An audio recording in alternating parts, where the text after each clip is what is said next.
नमस्कार प्रेक्षकांनो, आपल्या सर्वांची फेवरेट मालिका तू ही रे माझा मितवा या मालिकेचा आजचा म्हणजे 15 ऑगस्टच्या भागाचा रिव्ह्यू तुम्ही ऐकत आहात प्रेक्षकांनो. आजचा भाग खूपच जबरदस्त आणि रहस्य आणि ट्विस्ट वाढवणारा आहे. कारण सुरुवातीलाच एक मोठा धक्का बसतो. उदयकांत मृतावस्थेत सापडतो आणि त्याच्याजवळ एक सुसाईड नोटसुद्धा मिळते. पोलीस तपास सुरू करतात आणि ईश्वरी मात्र प्रत्येक गोष्ट एकदम बारकाईने पाहत असते, जसं की CID. इन्स्पेक्टर सगळ्यांना सांगतो की शोधा, इथे नक्कीच काहीतरी सापडेल. आणि खरंच ईश्वरीला एक महत्त्वाची गोष्ट सापडते. म्हणजे उदयकांत ज्या ठिकाणी होता तिथून बाहेर येताना ईश्वरीच्या पायाला पैंजणाचा घुंगरू लागतो. ती तो घुंगरू हातात घेते आणि तिच्या मनात लगेच प्रश्न निर्माण होतो की इथे एखादी बाई आली होती का. आणि तिला पहिल्यापासूनच डाऊट आहे की ह्या सगळ्यांच्या मागे एका बाईचाच हात आहे. कारण ईश्वरीला आधीपासूनच वाटत असतं की ही साधी आत्महत्या नाही आहे, कुणीतरी उदयकांतचा जीव घेतला असावा. आणि आता या घुंगरूमुळे तर तिचा संशय आणखीनच वाढतो. पण त्याचवेळी तिथं कोण येतं माहिती आहे का? तिथे येतं वल्लरी मामी. ईश्वरी तिला पाहून अक्षरशः अशी थक्क होते. ईश्वरी विचारते की मामी तुम्ही इथे? आता ही वल्लरी अगदी सहजपणे सांगते की उदयकांत सापडल्याचं कळलं म्हणून मी इथे आली आहे. पण प्रेक्षकांनो, इथेच वल्लरीकडून सगळ्यात मोठी चूक झाली आजच्या एपिसोडमध्ये. कारण ईश्वरीच्या मनात लगेच प्रश्न येतो की मामींना कळलं तरी कसं. कारण पोलिसांनी उदयकांतचा पत्ता फक्त शिर्केंना सांगितला होता. मग वल्लरीपर्यंत ही बातमी पोहोचली तरी कशी. आणि विशेष म्हणजे वल्लरी लगेच मामा आणि अर्णवला विचारते की तुम्ही मामीला फोन करून पत्ता सांगितला होता का? आता दोघांचं उत्तर स्पष्ट असतं की नाही. आता विचार करा प्रेक्षकांनो, वल्लरीला पत्ता कोणी सांगितला? की तिला हा पत्ता आधीपासूनच माहिती होता? आणि जर तिला आधीपासून माहिती होता तर का हा प्रश्न आता ईश्वरीच्या डोक्यात घर करून बसतो? यानंतर वल्लरी उदयकांतला पाहते आणि मोठा धक्का बसल्याचं असं खोटं नाटक करते. पण खरी गंमत म्हणजे ज्याला पाहून ती आता धक्का बसल्याचं नाटक करते त्याच व्यक्तीचा खेळ संपवून ती तिथेच आलेली असते. पोलिसांना उदयकांतजवळ सुसाईड नोट सापडते. अर्णव त्या नोटचा फोटो काढतो. इन्स्पेक्टर म्हणतो की बॉडी पोस्टमॉर्टमसाठी पाठवण्यात येईल आणि सुसाईड नोट फॉरेन्सिक तपासणीसाठी जाईल. आता सगळेजण घरी परत येतात हे सर्व झाल्यानंतर. आता घरी आल्यानंतर ईश्वरी ही सर्वांना ती सुसाईड नोट वाचून दाखवत असते. नोटमध्ये उदयकांत आपल्या अनेक गुन्ह्यांची जबाबदारी घेतली, म्हणजे सगळ्या गुन्ह्यांची तो कबुली दिलेली असते त्याने त्या नोटमध्ये. तो रमाकांतच्या मृत्यूबद्दल बोलतो. सात्विकाचं आयुष्य उद्ध्वस्त होण्यामागे त्याचीच भूमिका असल्याचं त्या नोटमध्ये त्याने सांगितलेलं असतं. आणि पैशांच्या हव्यासापोटे त्यांनी अनेक चुकीच्या गोष्टी केल्याची कबुली दिलेली असते त्या नोटमध्ये. नंतर रमाकांतला आपलं सत्य समजल्यामुळे त्याला संपवण्याचा निर्णय कसा घेतला हेही त्या नोटमध्ये त्याने लिहिलेलं असतं. आणि शेवटी तो म्हणतो मी माझं आयुष्य संपवतोय. आता हे ऐकल्यावर घरातील सगळ्यांना वाटतं की उदयकांतने अखेर आपल्या पापांची कबुली दिली. आजी पण खूप भावूक होते, इमोशनल होते. आणि तिच्या मनात एकच दुःख असतं, जर उदयकांतला आधीच आपल्या पापाची जाणीव झाली असती तर कदाचित सात्विका आणि रमाकांत आज जिवंत असते आणि वेगळंच काहीतरी दृश्य असतं. अर्णवही खूप इमोशनल होतो. मामा त्याला समजावतो की आता त्याच्या आईबाबांना न्याय मिळालेला आहे.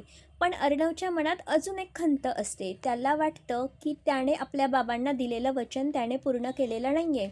त्याला स्वतःच्या हाताने उदयकांतला शिक्षा द्यायची होती.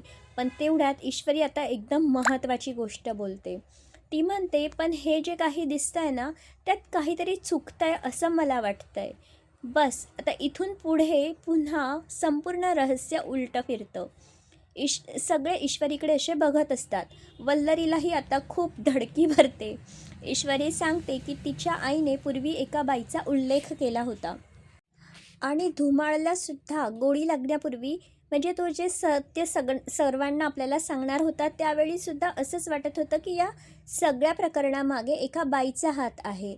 मग ईश्वरीचा प्रश्न, ती बाई कोण असेल ती बाई, असं तिच्या मनामध्ये सारखं चालू असतं. सगळ्यांना तर वाटतं की हे सगळं रमाकांतनी केलं आहे आणि तो आता गेला आहे, उदयकांतनी केलं आहे आणि तो आता गेला आहे. पण मग ईश्वरीच्या मनात एकच प्रश्न असतो की ती बाई कोण होती. कारण ती म्हणजे नेहमी तिला एक बाई आहे असंच वाटत असतं. आणि प्रेक्षकांनो, हा प्रश्नच आता या संपूर्ण कथेला नवीन वळण देणार आहे. कारण उदयकांतने सगळ्या गुन्ह्याची आता कबुली दिलेली आहे, पण त्या बाईचा उल्लेख त्याने कुठेही केलेला नाही आहे. म्हणजे 2 शक्यता आहेत. एक म्हणजे उदयकांतने खरंच सगळं केलं, किंवा दुसरी शक्यता उदयकांतला कोणीतरी मुद्दाम पुढे करून म्हणजे एका बाईने स्वतःचा बचाव केला आहे. आणि मला असं वाटतं की मालिकेचे इथेच आता मोठा पुढचा ट्विस्ट येणार आहे. कारण वल्लरीला आता कळून चुकलंय की ईश्वरीला तिच्यावरती संशय आलेला आहे. ती मनात म्हणते की ईश्वरीची शंका दूर केली नाही तर ती आपल्यापर्यंत कधीही पोहोचेल. दुसरीकडे आकाश आणि नम्रताही उदयकांतच्या आत्महत्येवरती चर्चा करत असतात. आकाशलाही ही आत्महत्या आहे हे सहजासहजी त्याला पटत नसतं. त्याचा प्रश्न पण अगदी योग्य आहे की इतके गुन्हे करणारा, इतका धूर्त माणूस अचानक पश्चाताप करून स्वतःचं आयुष्य संपवेल का? नम्रता म्हणते कदाचित त्याला आपल्या कृत्याचा पश्चाताप झाला असेल, पण आकाशला अजूनही शंका असते आणि तो विचार करतो. जर ईश्वरी म्हणते की ती रहस्यमय बाई खरी असेल, तर उदयकांतने आत्महत्या केलेली नसून त्याचा खून झालेला असू शकतो. पण आकाशला अजून एक गोष्ट माहिती नाही. ज्या बाईबद्दल तो बोलतोय ती त्याची स्वतःची आई म्हणजे वल्लरीच आहे. इकडे वल्लरी स्वतःच्या हस्ताक्षरातले जुने जे कागद, डायऱ्या आणि नोंदी असतात ना, त्या ती जाळून टाकत असते. तिला वाटतं की आता तिच्या विरुद्ध कोणताही पुरावा उरलेला नाही.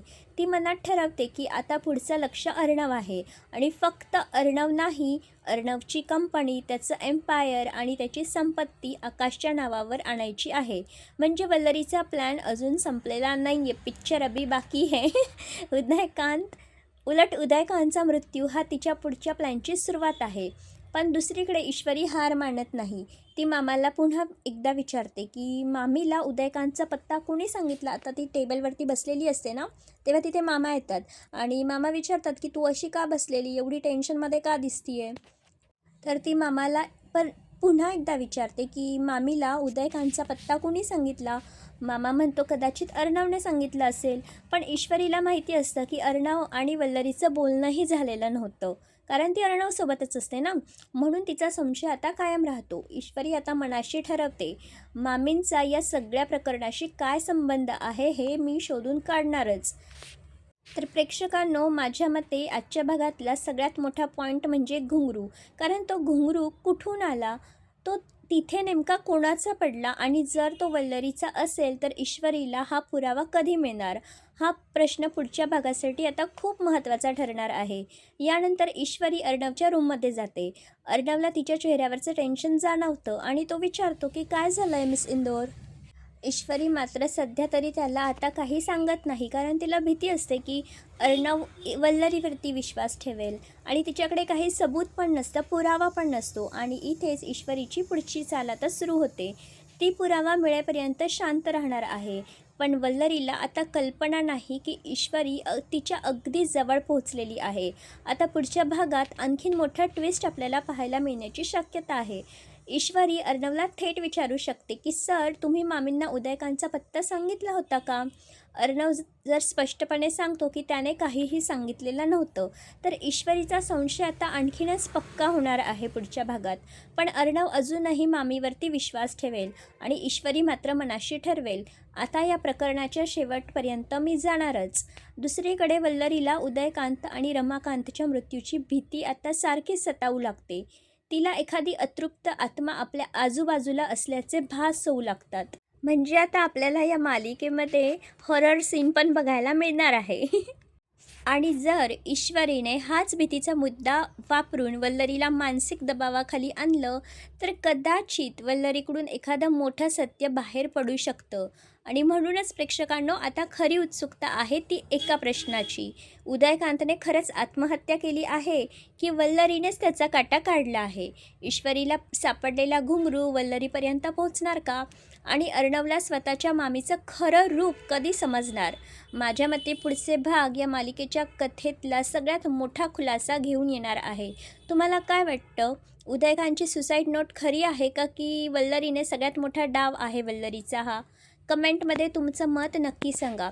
आणि अशाच नवीन ट्विस्ट आणि अपडेट्ससाठी व्हिडिओला लाईक करा, चॅनलला सबस्क्राईब करा आणि बेल आयकॉनला दाबायला विसरू नका. Thank you for watching. Bye bye. Take care.